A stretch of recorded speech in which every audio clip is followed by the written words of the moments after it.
Who's speaking? Hello? Hello. මේ මහත්තයා මේ මෙතනද දැන්වීම බාර ගන්න තැන? ඔව්. මේ මගුල් දැන්වීමක් එහෙම දාගත්ත ඇකේ? පුළුවන්. මේ කොහොමද දන්නේ ඒක විස්තර නේද මේ? මෙහෙමයි ඉතින් පළවෙනි වචන 15ට රුපියල් 400යි මංගල දැන්වීමකට. වැඩි වෙන වචනයකට රුපියල් 20යි, ටැක්ස් එකට රුපියල් 25ක් යනවා. හරි මේ මහත්තයා දැන් මෙහිමයි ඇත්තම වශයෙන් කිව්වොත් අපේ දුවට තමා බලන්නේ කටයුත්ත. තාම හරි ගියේ නැහැ. ඇත්තටම අම්මා කෙනෙක් ඇවිත් සෑහින්න වේදනාවකින් ඉන්නේ. හරි. හරි අවශ්‍ය ටික ලියාගෙන අපි ඒකට මෙහෙදි හදලා දාමු. එතකොට මහත්තයා මොන වගේ වද පත්තරේට දාන්නේ ඕනේ? නේ ඉතින් මෙහෙමයි ළමයාගේ ඉගෙනගෙන පුතත්යක් තියෙනවා නම් එහෙම. ඉගෙනගෙන නම් කිසිම තත්ත්වයක් නෑ මහත්තයා. ඉතින් මේ වයස, කුල ගෝත්‍ර ඕනේ වෙන්නේ. වයස නම් ටිකක් මේ වැඩි වගේ. 39 කියලා දාන්නවද කොහොමද දන්නේ? ඉතින් එහෙම කිව්වේ නැත්තම් මෙහෙමනේ 39 කෙනාට 25 කෙනෙක් කතා කරොත් හරියන්නේ නැහනේ. එල කිරිනි. හොඳයිනි. හොඳ වුණාට ඒගොල්ලෝ කැමතිද නැහනේ.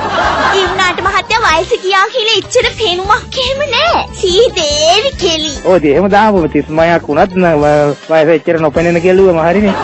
වයස නොපෙනෙන 16ක් තරම් විතර පේන කියලා දාන්නේද මහත්තයා? එච්චර 10ක් වට පිළිගන්නේ නැහැ. 39 කෙනා 16ක් වෙනවා ගමන් පිළිගන්නවයි. එහෙම පිළිගන්න කවුරු හරි මෝඩ කොල්ලෙක් හිටියානම් අපි ගොඩ මහත්තයා. මහත්තයාට කියන්න මේ දැරිවි කිසිම කොල්ලෙක් එක්ක කිසිම හාදකමක් තිබ්බේ නැහැ. මං කීව කෙල්ලට ඇහැක් වහලා ඇඩ්‍රස් එකක් දීලා කොල්ලෙක්ව කොහොම හරි දපනේ දාගනින් කියලා. කොහෙද? මේකට මං ඉස්සර කොල්ලෝ නම් කී දෙනෙක් එක්ක යවලා හිටියද මහත්තයා? ඒකට දැන් කාලේ. හනී කාලේ වනි වාසී කිව්වා. එතකොට ඒ දැරිවිගේ නමත් ඕනි වෙනවද මහත්තයා? නෑ නම ඕනේ නෑ. රස්සාවක් කරනවා නම් හරි ඒ විතර ටික ඕන. රස්සාවක් කරන්නේ නැහැ. රස්සාවක් උමනාවෙන් ඉන්නවා. ඒකත් දාන්න දෙයකට. නෑ එහෙම ඕනේ නෑ. හරි. උපේ පාස් කියලා දාන්න. එහෙම දාන්න. උපේල හොඳටම පාස්. වැඩ එකයි අනිත් ඔක්කොම දෙකක් තියෙනවා. එච්චර එහෙම යන්න ඕනේ නෑ. උසස් පෙළ සමත් කියලා ලිව්වම ඇතිනේ. උසස් පෙළ සමත්. එතකොට මේ පාට දාන්න ඕනිද? ඉතින් ඕනනම් පැහැපත් කියලා දාම හරිනේ. පැහැපත්. කළු නැත්තම්? කළුයි. කළුද? කස්ට කළුයි දුව මගේ පාට නෙමෙයි අපේ ස්වාමි පුරුෂයේ පාටට ඇවිල්ලා තියෙන්නේ. එහෙනම් ඉතින් කළු පැහැය කියලා ඕන ලියමු නැත්තම් නොලියමු ඉඳමු. මේ අර ලස්සන කළු වලට අපි කියන්නේ මොකක්ද අර? සිත් කළු. සිත් කළු කියන්නේ. නෑ ඕනේ ඒ කළු කතාව ඕනේ ඇවිල්ලා බලන්නේ තීරණය කරන්න ඒ ටික.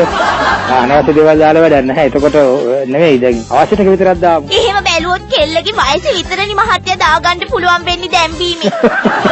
අනිත් එක මහත්තයා දැන් මම මේ හොයන දරුවා මේ පෝසත් දරුවෙක් වෙන්න ඕනි. එතකොට ගෙදර දොර වැඩපළ ඔක්කොම එහෙම පුළුවන්. පිරිඳට ගරු කරන සුරා සූදුවෙන් තොර හොඳ ස්වාමි පුරුෂයෙක් තමයි අපි හොයන්නේ. එහෙනම් ලියන් රැකියාවක නියුතු සුරා සූදුවෙන් තොර ගුණගරුක පුතෙක් මව හොයයි. මාව සොයයි. ගාන කීය කියලාද මහත්තයා කිව්වේ? වචන 15කට සීමා වුණොත් යන්නේ 425යි. එකයි දෙකයි තුන හතරයි. ඔනේ 16ක් තියෙනවා. ඉතින් රුපියල් විතර වැඩි යන්නේ. හරි. අපි කොහෙන් හරි අඩු කරමුද මහත්තයා? කවන්නේ. එහෙනම් අපි ඌපෙල අයින් කරලා දාමු. උසස් පෙළ ඕනේ. ඒක කවන්නේ. එතකොට හිතයි දන්නේ කිසිම මේ මොකද අපිට දෑවැදි දෙන්නත් විදිහට නෑ මහත්තයා. දුවට දෙන්න කිසි දෙයක් නෑ. පුස්බයිසිකලයක් තියෙනවා අපේ මිනිස්සුගේ. අය ඕනේ ඉතින් අර ටික විතරක් දාමු. එතකොට කැමති කෙනෙක් ඉන්නව නම් ඒවානේ. එක්ක දාමුද මහත්තයා දෑවැද්දට පුස් සයිකලයක් කියලා? පුස්බයිසිකල් දාන්න ඕනේ නෑ. විශ්ව ඒ වැඩක් නෑ. අර අවශ්‍ය ටික විතරක් දාමුකෝ. එතකොට හිතන්නේ නිකම්ම මේ දරුවෝම අපි පිටට දෙනවා කියලා. ඉතින් ඒ ඇවිල්ලා මේක සැරේටම ගෙනියන්නේ නෑනේ. ඇවිල්ලා බලලා වෙලා බෙදලා කතා කරලා එහෙමනේ වැඩක් කරන්නේ. පිට දරුවෝ වැඩි නෑ මහත්තයා. ලියා වෙටික ලියාගෙන ඉන්න. මේ දරුවා මරමාලි වෙන දවස් වෙනකම් මම බඩේ ගින්දරකින් ඉන්නේ මහත්තයා. හරි. මගුල්ගේ දවස් කුකුල් මස් කෑල්ලක් ඇද බානකම් මට 100ක් නෑ. අන්න එහෙමයි අපි දරුවෝ හදලා තියෙන්නේ. හරි. කවන්නේ ඒටි අවශ්‍ය ටික ලියාගෙන ඉන්න. මහත්තයාට කියන්න. හරි. අපි දරුවෝ හදලා තියෙන්නේ මහත්තයා කාටවත් අත පොවද කියලා නෙවෙයි. හරි. කවන්නේ. අපි දරුවෝ ඇදුවේ පිටට දෙන්න කියලා හිතාගෙන තිබේ මහත්තයා. අපි දරුවෝ ඇදුවේ කවදා හරි උසස් තැනකට යයි කියලා හිතාගෙන මහත්තයා. මම පොඩි වැඩක් තියෙනවා මම යනවා එහෙනම් අර හදා ගියාගෙන එන්න. මහත්තයා. Who's speaking? Hero Who's Speaking අංශයේ ඉදිරිපත් කිරීමක්.